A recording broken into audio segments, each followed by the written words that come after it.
जैसे जैसे घोड़ा गाड़ी काली घाटी की ओर बढ़ रही थी, ठिठुरन भी बढ़ती जा रही थी। ठंड के अलावा रात को भेड़िए बन जाने वाले पेटों का डर सबकी हड्डियां तक जमाए दे रहा था।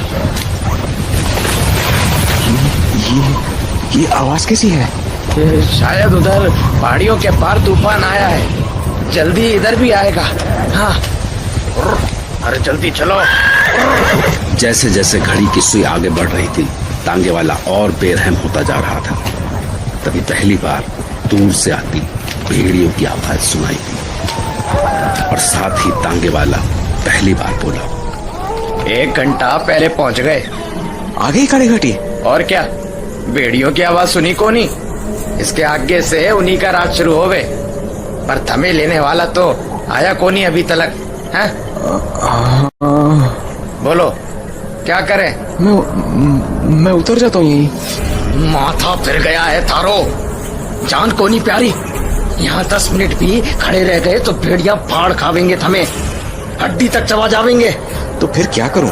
इंतजार ही करना पड़ेगा, और चारा को नहीं।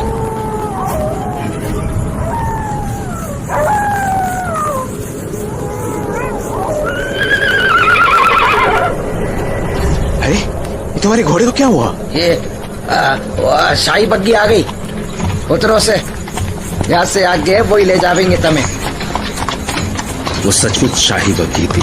रंगीन कांच की खिड़कियां सुंदर पर्दों से ढकी हुई थी। उसके सामने एक ऊंची सी सीट पर बग्घी वाला सवार था और उसके सामने 4 शानदार 8 फीट ऊंचे चमकते काले घोड़े। एक ही पल में रणविजय का डर भाप बनकर उड़ गया। बग्घी देखकर ही लग रहा था कि उसका क्लाइंट उसकी अच्छी खातिर करने वाला था। जैसे ही बग्घी पास पहुंची, बग्घी वाला बोला, क्या भाई, आज तो कुछ जल्दी आ गए तुम। क्या करते, घनी जल्दी थी थारे मेहमानों को। मैंने कब कहा इससे कि मुझे जल्दी पहुंचाना है?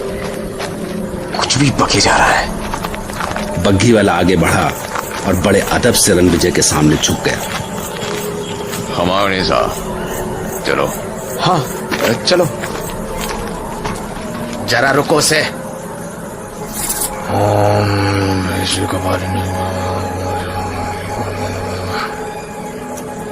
ये मंत्र सारी रक्षा करेगा, अपना ख्याल रखना से। और हाँ, कुछ भी हो जावे, इस ताबीज को खुद से अलग को नहीं करना। हाँ, कुछ भी हो जाए इससे क्या मतलब है इसका? दिमाग चकरा देने वाले सवालों में उलझा रणविजय उस शानदार बग्घी की ओर बढ़ा ही था कि बग्घी वाले ने उसका हाथ पकड़कर उसे चढ़ने के लिए सहारा दिया। बड़े बड़े पंजों वाली उसकी पकड़ इतनी सख्त थी कि रणविजय की आह निकलने को हुई। अजीब सा था वो। कंधों पर काला सा चोगा डाले, काली पगड़ी और उसके नीचे से झांकती उसकी लाल लाल आंखें। जब वो बोलने के लिए मुंह खोलता था तो उसके नुकीले दांत चांदनी में भी चमक उठते थे। भाई टांगे वाले, सांप का संभाल देना।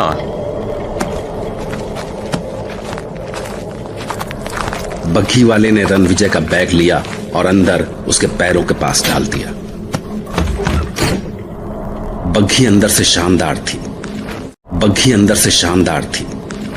नर्म गद्दीदार सीट्स और मखमली पर्दों के अलावा पैरों के नीचे बिछी मोटी कालीन। मालिक तेरा ख्याल रखने को बोले आप खास मेहमान उनके।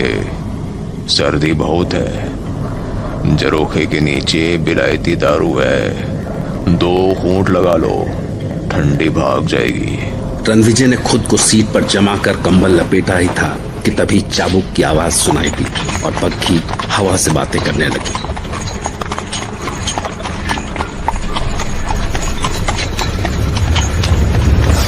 घोड़ों की रफ्तार से लग रहा था जैसे वो और भी जल्दी में थे। पहाड़ी रास्ते के दोनों ओर पेड़ों ने रास्ते के ऊपर छत सी बना ली थी, इसलिए रास्ते पर अंधेरा सा ही था। इसलिए बग्घी को बस उसके आगे दोनों ओर लगी पीतल की लालटेनों की रोशनी का ही सहारा था। क्या कहते हो? कब तक पहुंच जाएंगे रत्नाकर? चलो। हाँ भाई, कुछ पूछा मैंने, कोई जवाब नहीं। ये जगह ही अजीब नहीं है, यहाँ के लोग तो उससे भी अजीब है।